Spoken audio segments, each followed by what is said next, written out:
Au sommaire spécial affaire Ousmane Sonko à Diassar, l'Assemblée nationale saisie d'une demande de levée de l'immunité parlementaire du leader du PASTEF, les Patriotes. Réunion du bureau à l'instant. Risque de manifestation des partisans d'Ousmane Sonko à Dakar et dans certaines régions. Sécurité renforcée et appel à la vigilance des ambassades, organisations et autres écoles internationales. Et puis les lourdes charges visées par les enquêteurs de la police et de la gendarmerie à l'encontre des personnes arrêtées lors des violences de lundi dernier. Elles viennent d'être déférées au parquet. Et puis Covid-19 au Sénégal, 393 nouveaux cas et 12 décès au bilan du jour. Le nombre de cas communautaires explose dans la région de Thiès avec 50 cas communautaires dans le seul district de Thiès. Et puis, dans notre rubrique Point de vue, nous reviendrons sur la procédure de levée de l'immunité parlementaire du député Ousmane Sonko et des développements possibles de cette affaire à l'Assemblée nationale. À la mise en onde de ce journal à Lune-Bar.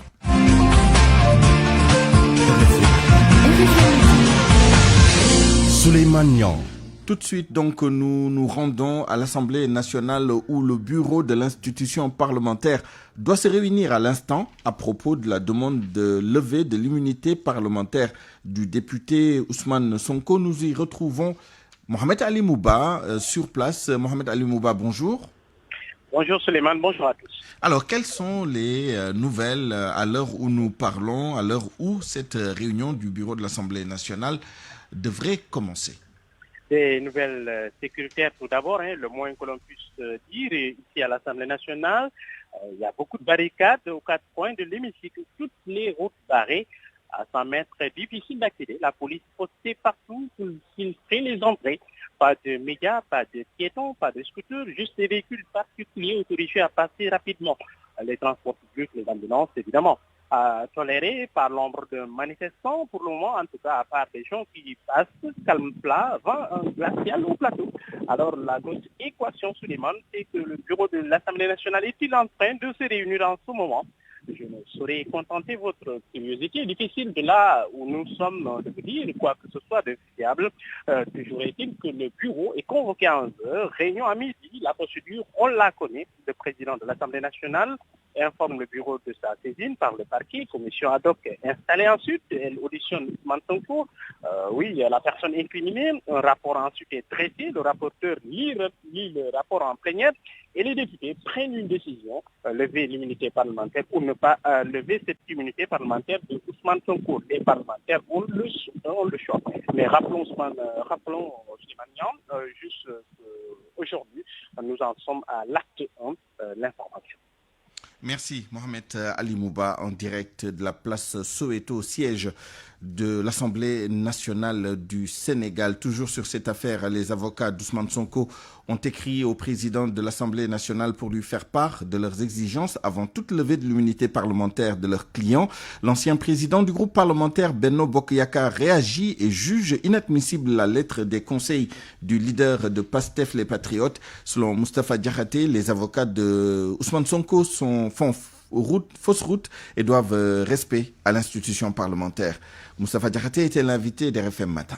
La saisine des avocats de député Ousmane Sonko au président de l'Assemblée nationale est inacceptable. Ils ont fait fausse route. Et ils doivent comprendre que l'Assemblée nationale, c'est une institution de la République. Une institution qui n'est pas un tribunal. L'Assemblée n'est pas un tribunal. La commission ad hoc qui va se charger d'étudier la demande de levée de l'immunité parlementaire de Ousmane Sonko n'est pas un tribunal. S'ils veulent plaider, ils n'ont qu'à attendre la justice. Mais je crois que cette lettre-là est inacceptable. Et les gens doivent respecter les institutions. On peut se combattre. On peut combattre la majorité actuelle. On peut même combattre le président Moustapha Niasse, mais il ne faut pas le confondre avec l'institution qu'il préside. Parce que l'institution, c'est une institution de tous les Sénégalais. Ce que l'Assemblée nationale peut faire aujourd'hui, la seule personne qu'il peut entendre, c'est le député Ousmane Sonko. Et ce député ne peut être assisté que par un député. Les avocats n'ont pas leur place dans cette affaire pour le moment. Ça, ils doivent le comprendre. S'ils ne le comprennent pas, je leur dis. Cette lettre-là est inacceptable. Et je crois que M. Sonko, qui est un député de la République, doit aussi dire à ses avocats de respecter l'institution parlementaire. Parce que c'est une institution de la République. Si j'étais à sa place, celui qui vient m'amener la lettre, je ne le reçois pas. Parce qu'ils n'ont pas à lui écrire. Ousmane Sonko, dans cette affaire, quand la commission sera mise en place, ne peut être assisté que par un député. Des avocats n'ont pas leur place dans cette affaire. Maintenant, s'ils veulent vraiment assister au Sonko, ils n'ont qu'à attendre s'il y a des enquêtes à faire, si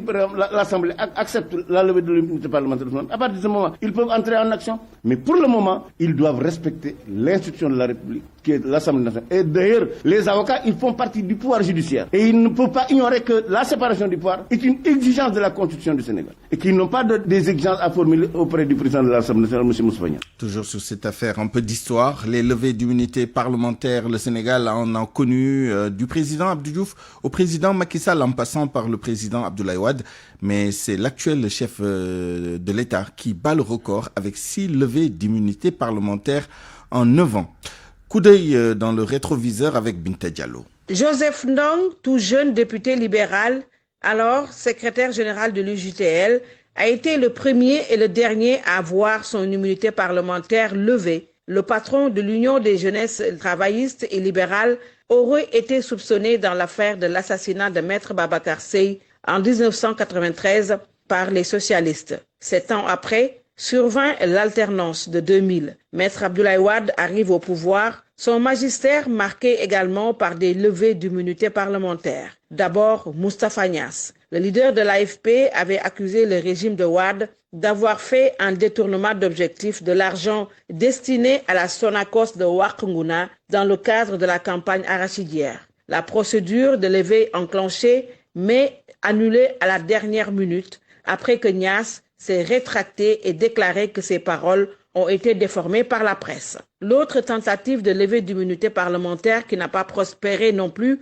c'est celui de Moussa Tine dans l'affaire des marteaux de Talasila. Le défunt Alkali Cissé, alors membre du PDS, avait vu son immunité parlementaire levée par ses pairs pour une affaire d'escroquerie en 2004. Le successeur de Wade à la magistrature suprême, Macky Sall, occupe cependant la première place en matière de levée d'immunité parlementaire. Il y a eu celle de Barthélémy Diaz dans l'affaire du meurtre de Ndiaga Diouf, celle de Khalifa Ababacar Sall dans le dossier de la caisse d'avance de la mairie de Dakar. Il y a eu également les députés libéraux Ousmane Ngom, Omar Sarr et Abdoulaye Baldé dans l'affaire de la traque des biens mal acquis. Voilà pour l'aspect levé de l'immunité parlementaire du député Ousmane Sonko. À 12h et bientôt 8 minutes, revenons maintenant sur les risques de manifestation des partisans du leader du PASTEF à Dakar et dans certaines régions. Sécurité renforcée et appel à la vigilance des ambassades, organisations et autres écoles internationales. Mais avant d'aller plus loin, rendons-nous d'abord au quartier de résidence du député Ousmane Sonko à Cité Keur Gorgui, où nous retrouvons en direct Anna Rocha. Anna Rocha, bonjour. Bonjour Souleymane Niang, bonjour à tous. Quelle est la situation sur place? Alors, comme vous pouvez l'imaginer, Souleymane, la police est ici, sur place. La ruelle qui mène vers le domicile d'Ousmane Sonko est toujours sous surveillance avec des barricades du groupement mobile d'intervention. Les entrées et sorties sont donc filtrées, mais rien à signaler pour le moment. Tout le monde va qu'à ses occupations, comme d'habitude. Nous avons fait un tour tout à l'heure au niveau du quartier. Les écoles également aux alentours sont ouvertes, même si lorsque nous avons échangé avec certains responsables de ces écoles, ils ont demandé aux parents d'élèves de venir récupérer leurs enfants un peu plus tôt que d'habitude, juste pour parer à toute éventualité, Souleymane. Merci Anna Rocha. Justement, l'ambassade de France au Sénégal et le système des Nations Unies appellent à la vigilance pour cette journée. Ces institutions craignent des manifestations liées à l'affaire Ousmane Sonko. Awambaye nous livre les détails. Cette note de sécurité signée le 10 février demande aux agents du système des Nations Unies au Sénégal de faire très attention à de possibles manifestations ce jeudi. La raison évoquée, l'Assemblée nationale se réunit aujourd'hui pour statuer sur le sujet lié à la demande de levée de l'immunité parlementaire du député Ousmane Sonko. Il est donc recommandé aux agents résidant au Sénégal d'éviter les trajets non urgents, les déplacements non essentiels, surtout dans les abords de l'Assemblée nationale, du quartier Plateau et la zone Sacré-Cœur. Autre alerte de sécurité, c'est celle adressée aux Français résidant au Sénégal. À travers un message électronique, l'ambassade et le consulat général de France appelle à plus de vigilance. Compte tenu donc des récentes manifestations à Dakar, l'ambassade recommande aux Français d'éviter pour la journée du 11 février les déplacements dans les secteurs de l'Assemblée nationale et du Sacré-Cœur et de se tenir à l'écart de tout rassemblement. Mbour et Saly sont également sous haute surveillance policière. Ces deux localités enregistrent une forte présence d'entreprises étrangères. Elles adhèrent aussi souvent à des manifestations d'envergure nationale. Une situation qui a poussé les autorités administratives à prendre les devants pour assurer la sécurité des personnes et des biens. Abdourahmane Diallo. Certes, depuis cette affaire dénommée Ousmane Sonko Adji Sarr, il n'y a pas encore eu de manifestation à Mbour. N'empêche, les forces de l'ordre sont postées devant les grands carrefours, les sociétés ou entreprises qui peuvent être ciblées par les faiseurs de troubles. Un dispositif sécuritaire apprécié par Pascal Faye, un Mbourois rencontré sur la route de Saly. On a besoin de sécurité, surtout à Mbour. D'ailleurs, actuellement, la ville est très dure. Donc, les malfaiteurs profitent de toutes les occasions pour faire leur forfait. Donc on a besoin de cette sécurité, c'est une bonne chose. De toute façon, s'il y a manifestation, ce ne sont que les innocents qui payent les pots cassés. D'ailleurs, moi, j'ai même pas le temps de manifester. Une autre personne, son nom Ahmed, il est vendeur devant la gare routière de Mbour. Ici aussi, des forces de l'ordre ont garé 2 véhicules pour surveiller la zone. La population a eu confiance à ce régime pour leur confier ce pays, donc c'était à eux de gérer notre sécurité. On n'est pas obligé d'attendre des situations ou des problèmes du genre pour pouvoir gérer la sécurité des personnes et des biens. La sécurité doit être permanente car on veut être en paix et gérer tout ce dont on a envie de gérer dans la tranquillité. Il faut rappeler que lors des dernières élections présidentielles, Ousmane Sonko a eu un bon score à Mbour, ce qui fait dire que le leader du PASTEF est représentatif dans le département. Une des situations qui a poussé l'autorité administrative à prendre les devants pour assurer la sécurité des personnes et des biens. RFM Mbour, Abdourahmane Diallo. Pour être complet et clore ce dossier, évoquons maintenant le sort des personnes qui ont été arrêtées lors des manifestations violentes de lundi dernier à Dakar. Certaines parmi ces personnes devraient être déférées au parquet aujourd'hui. Pour en avoir le cœur net, nous sommes en direct avec l'un de leurs avocats, Maître Babacar Ndiaye. Bonjour. Bonjour. Maître, est-ce que ces personnes, dont vous nous donnerez peut-être le nombre, ont été présentées au procureur comme prévu aujourd'hui? Effectivement, il s'agit de 12 personnes qui sont actuellement déférées à la CAF et mis à la disposition du procureur de la République. Donc, comme vous le savez... Et pourquoi ce nombre, puisqu'on attendait une quarantaine de personnes? Effectivement, ça, je ne saurais vous le dire, mais pour l'instant, c'est 12 personnes. Peut-être c'est lié à des raisons de logistique, ou bien c'est lié à d'autres raisons que je ne saurais vous dire pour l'instant.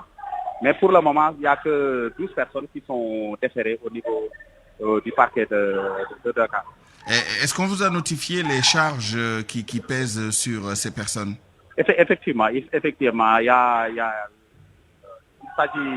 des infractions portant sur l'association de malfaiteurs, manifestation sur la voie publique sans autorisation, incendie volontaire, violation de l'interdiction du couvre-feu et effectivement et trouble à l'ordre public. Effectivement. Donc voilà, en résumé, donc, les différentes charges qui sont retenues contre les personnes qui sont arrêtées à la suite de ces manifestations. Alors, vous les avez vus rencontrer? Une dernière question, quel est leur état de santé? Oui, il y a certaines d'entre elles, les personnes qui sont arrêtées, qui se plaignaient de certaines douleurs dues à des primates qu'ils ont subies au cours de leur acheminement au commissariat central. Mais particulièrement, il y a quelqu'un, Mohamed Ndoye, quand même, qui a subi des sévices corporels vraiment insupportables et très déplorables. Il m'en a parlé vraiment sérieusement, et puis c'est un cas particulier, et puis je tenais vraiment à apporter ça à l'attention de l'opinion publique. Très bien. Maître Babacar Ndiaye, je vous remercie pour cette intervention. RFM, fréquente modulation 94.0. la radio en puissance. RFM Midi. Le reste de l'actualité, après la sortie sur nos ondes des populations de Nioro pour déplorer l'absence de morgue, le problème est sur le point d'être réglé. La Fondation Servir le Sénégal a offert 2 chambres froides au centre de santé de la localité, une solution provisoire en attendant les 2 morgues annoncées par la mairie de Nioro. Sékou Diallo. Le centre de santé de Nioro est resté pendant 2 mois sans morgue. Les populations utilisent des méthodes traditionnelles pour conserver les corps. Après avoir initié un collectif pour la morgue du centre de santé de Nioro, la Fondation Servir le Sénégal a mis à la disposition du conseil de direction du comité de développement sanitaire du dit centre de santé 2 chambres froides. Abdoul Aziz Diagne est le préfet du département de Nioro. Suite à la réception d'un don de la Fondation Servir le Sénégal, composé de 2 chambres froides pour la conservation des corps, du fait de la détérioration de la morgue du centre de santé de Nioro, j'ai eu à procéder à la cérémonie officielle de remise de ces équipements à Michel le maire de la commune de Nioro-du-Rip. Ce dispositif va permettre aux populations de pouvoir conserver des corps. Au-delà de la mortalité qui pourrait survenir au niveau des structures de santé, il est arrivé que des corps provoqués par des accidents ne puissent pas être rapidement identifiés et les autorités judiciaires auraient besoin de la conservation de ces corps à des fins d'autopsie. Les autorités locales ont magnifié cette réaction de la Fondation Servir le Sénégal. Le préfet Abdoul Aziz Diagne souhaite que la procédure d'acquisition d'une morgue neuve, déjà enclenchée par la municipalité, puisse aboutir. La procédure d'acquisition d'une morgue neuve par la commune de Nioro puisse également aboutir. Covid au Sénégal, avec les chiffres du jour, on a enregistré 12 décès hier mercredi et 393 tests sont revenus positifs sur 2860, soit un taux de positivité de 13,74%. Mais le chiffre du jour, c'est le nombre de cas issus de la transmission communautaire, notamment à Thiès. C'est un record, 50 cas communautaires enregistrés dans le district de Thiès, suivi du district de Mbour avec 22 cas, Saint-Louis 21 cas, Kaolack 20 cas, Dakar Plateau 18 cas. En tout, 304 cas sont issus de la transmission communautaire, donc 89 cas contacts suivis par les services du ministère de la Santé et de l'Action sociale. Université Cheikh Anta Diop de Dakar, la tension est perceptible en cette veille d'élection pour le renouvellement des amicales d'étudiants. Ces élections se déroulent souvent dans la violence, une situation que dénoncent les étudiants. Reportage au campus avec Pape Mbaye Diaw. Des coupes et autres armes blanches brandies à l'université Cheikh Anta Diop. La guerre de positionnement au sein des amicales hier, objet de tous les débats. Sous l'anonymat, ces étudiants de la faculté de droit déplore ces actes qu'ils jugent de trop. C'est vraiment déplorable parce que je n'ai jamais pensé que les étudiants auraient dû se comporter comme ça parce que ça va ternir l'image de l'université. C'est vraiment déplorable en tant que des intellectuels ou bien des gens qui soumis d'être interdits un jour ou bien même diriger un pays. En tout cas, les violences là faites au niveau de l'université, vraiment, c'est vraiment déplorable. Cet étudiant en master 2 de la faculté des lettres affirme que les amicales sont des privilégiés dans les codifications. Selon lui, c'est ce qui explique souvent ces scènes de violence. Ça se passe toujours comme ça, on doit à la veille des élections d'amicales, parce que pratiquement ils sont là pour les intérêts, hein. Vraiment ils sont là pour les intérêts, pas des intérêts des étudiants. Ils gèrent les armes, les codifications et autres. En tout cas, il y a des effusions quand même. Il y a beaucoup de sous, hein. C'est pour cela qu'ils sont en train de se battre de jour en nuit, hein. Ces violences ne doivent pas rester impunies, soutiennent 2 autres étudiants rencontrés au campus social. Cela est interdit, port d'armes prohibé. Bon, c'est une infraction. Donc, je pense que les étudiants doivent être sanctionnés sévèrement. D'autre côté, j'ai constaté la négligence des autorités. Pour moi, on devrait même supprimer toutes ces amicales-là. Il n'y a pas de sens. L'université Cheikh Anta Diop, théâtre de violents affrontements entre étudiants de la faculté des sciences et techniques. Hier, au moins 2 blessés ont été enregistrés, dont un dans un état grave. Un mode politique avec Moustapha Diakhaté, qui exclut toute collaboration avec le chef de l'État Macky Sall à l'avenir. Selon l'ancien député fondateur de l'Alliance Manko Taxawu Sunu APR, il n'est plus question de retrouvailles politiques ou de collaboration avec le patron de l'Alliance pour la République, Georges Déthié Diop. Divorce définitivement acté entre Moustapha Diakhaté et Macky Sall, c'est le point de non-retour, même si l'ancien président du groupe parlementaire Benno Bokk Yakaar laisse la porte ouverte à des relations humaines, mais pas plus. Les relations humaines, je crois que nous pouvons avoir les meilleures relations au monde. Mais par contre, pour ce qui concerne la politique et l'État, véritablement, nous avons dépassé le point de non-retour. La rupture, il l'a voulu et c'est acté et c'est définitif. Aussi bien, en tout cas chez moi, aucune nomination venant de lui, que ce soit dans le parti ou dans l'État, est irrecevable. Et je lui souhaite vraiment de ne même pas le penser. Et tous ceux qui veulent qu'on se retrouve en tant qu'humain, parce que quand je venais le rejoindre, au moment où il était dans des difficultés, ce n'était pas pour des postes. Aussi bien dans le parti que dans l'État, parce qu'il n'en avait pas. J'étais venu parce qu'il était dans des difficultés pour le soutenir. Maintenant, quand j'ai parlé du troisième mandat, il m'en a voulu et il m'a limogé aussi bien de son cabinet et m'a fait exclure de manière illégale du parti. Véritablement, nos relations sont terminées pour ce qui concerne la politique. Le fondateur de l'Alliance Manko Taxawu Sunu APR continue de se considérer comme membre de l'Alliance pour la République. Et pour cause, Moustapha Diakhaté juge plus que jamais illégal son exclusion du parti présidentiel. Selon lui, il n'existe pas dans les statuts et règlements intérieurs de l'APR une instance dénommée Commission de discipline. RFM. L'actualité internationale. Nous restons avec Georges Déthié Diop pour l'actualité internationale. Bonjour. Bonjour Souleymane Niang. Au Mali, première réunion à Kidal du comité de suivi de l'accord d'Alger. Le comité se retrouve ce jeudi dans cette ville du Nord Mali. Première rencontre donc depuis 2015, date de la signature de l'accord d'Alger qui a mis fin à la guerre civile. La réunion intervient quelques semaines après la visite d'une délégation ministérielle à Kidal, fief de l'ex-rébellion. Certains estiment qu'aujourd'hui encore, la ville est aux mains de la coalition des mouvements de l'Azawad, signataire de l'accord d'Alger. Lors de cette réunion, il sera entre autres question de clarifier la situation de la ville. La dernière tentative de tenir un comité de suivi de l'accord à Kidal remonte à septembre 2019 et s'était soldée par un échec.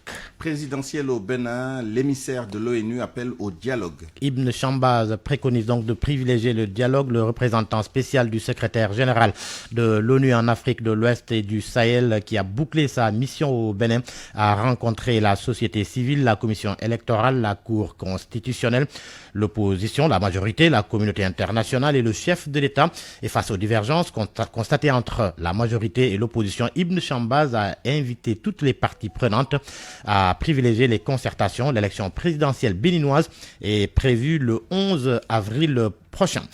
En Libye, un avion de la Libyan Airlines a atterri hier à l'aéroport béninois de Benghazi, premier vol entre Tripoli et Benghazi.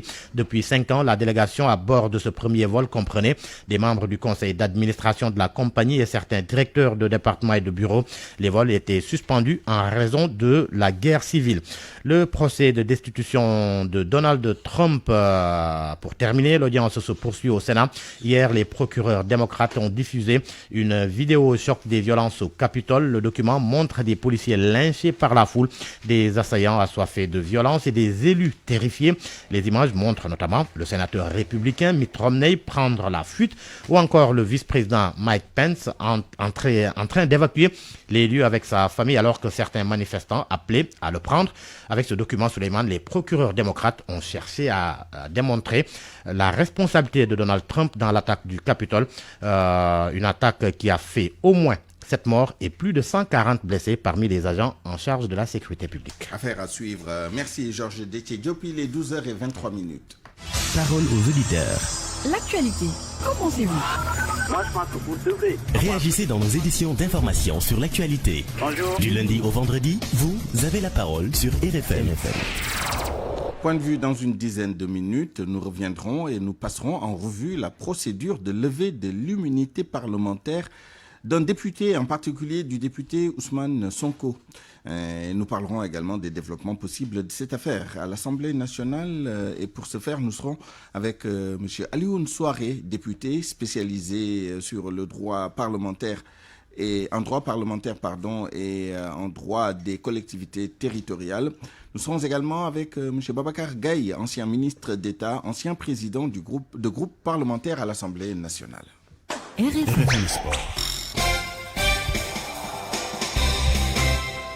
L'actualité des sports avec vous, cher Tidiane Diagne, bonjour. Bonjour à vous, Suleiman, et bonjour à tous. D'abord, le tournoi de l'UFOA à des moins de 17 ans, les demi-finales cet après-midi. Au stade Lat Dior de Thiès, ce sera le théâtre des opérations, les Lionceaux du Sénégal qui vont croiser à partir de 17h30 la Guinée-Bissau. Un derby entre voisins qui risque de rendre la tâche difficile aux protégés de Malick Daf. Nous allons d'ailleurs écouter le sélectionneur du Sénégal que nous avons joint ce matin. On va jouer notre demi-finale contre l'équipe de la Guinée-Bissau. C'est un pays voisin, c'est un pays frère. Donc je pense que les matchs qui vont être âprement disputés, c'est tous des matchs difficiles.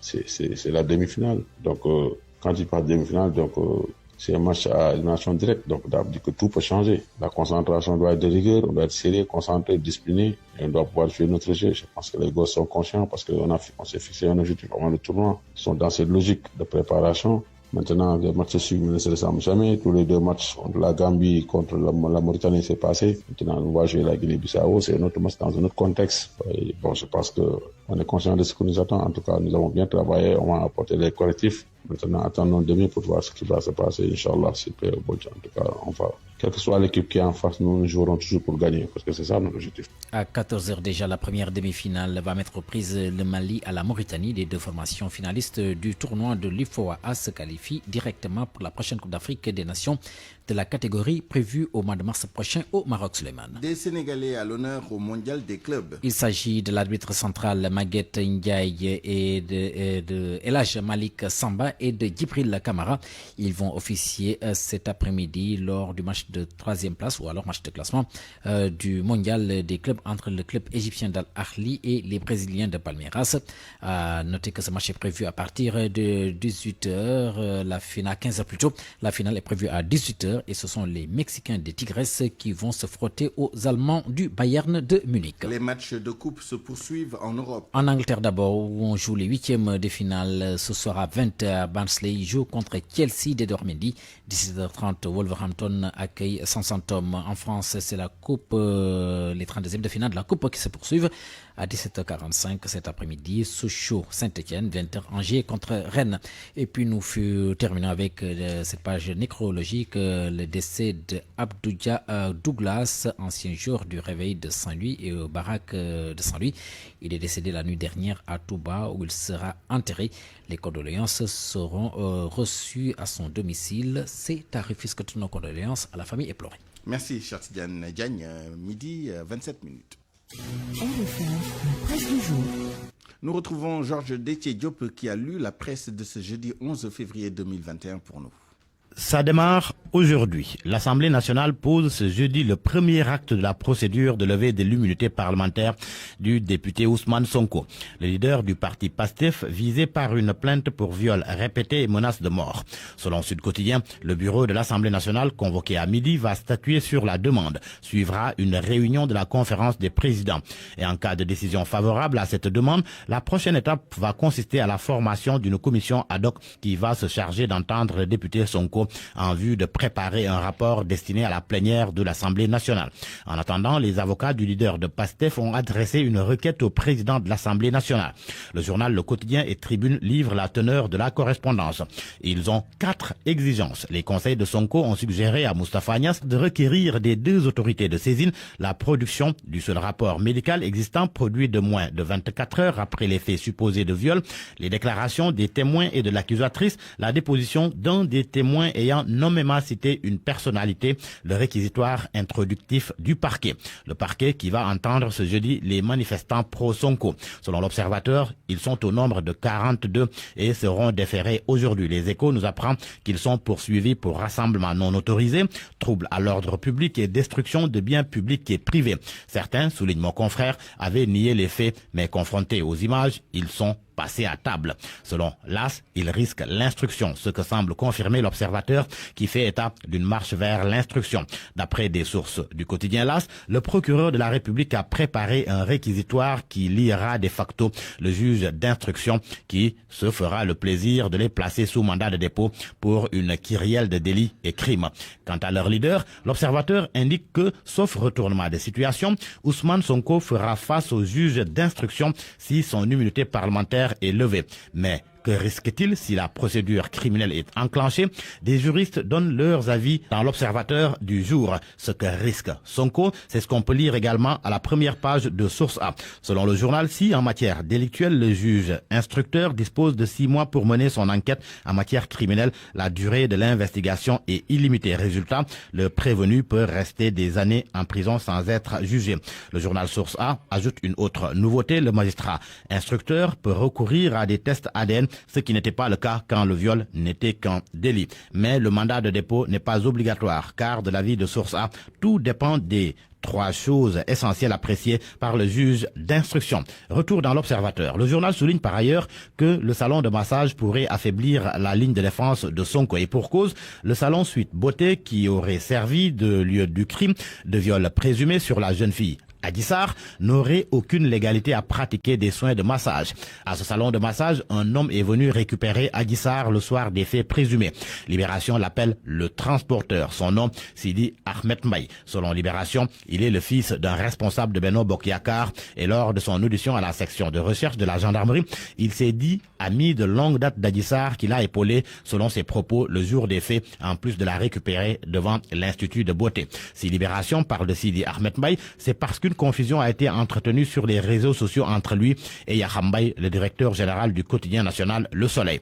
L'affaire fait plus que jamais débat et le cercle des soutiens de Sonko s'élargit. Le Témoin indique que Y en a marre, FDS et FRAPP sont en ordre de bataille. Selon le journal, ces mouvements ont décidé de se constituer en bouclier pour le leader de PASTEF. Et si l'on se fie au quotidien, le quotidien, Nyolank, Tahaou, se sont joint au combat, le cordon sécuritaire autour de Sonko. Le quotidien évoque ainsi les organisations de la société civile, les acteurs politiques et les citoyens qui dénoncent une tentative de liquidation du leader de PASTEF par le régime de Macky Sall. Le chef de l'État qui veut pour fin février, au plus tard, le démarrage de la campagne de vaccination contre le Covid-19. Le Soleil et Vox Populi se font l'écho des instructions qu'il a données hier lors de la réunion hebdomadaire du Conseil des ministres.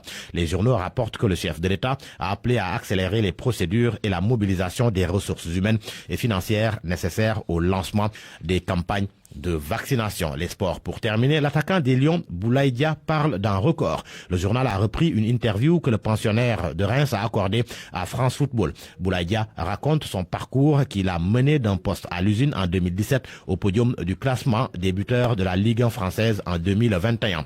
Pendant ce temps, Kalidou Koulibaly trône à la page de titre de Stade. Il est question de son transfert raté cet hiver. Stade fait état d'une colère de Klopp contre les dirigeants de Liverpool. Ils ont été refroidis par les 74,8 milliards de francs CFA réclamés par Naples. Une attitude qui, selon Stade, n'a pas plu à Jürgen Klopp, frustré par la politique de recrutement. À vos kiosques et bonne lecture.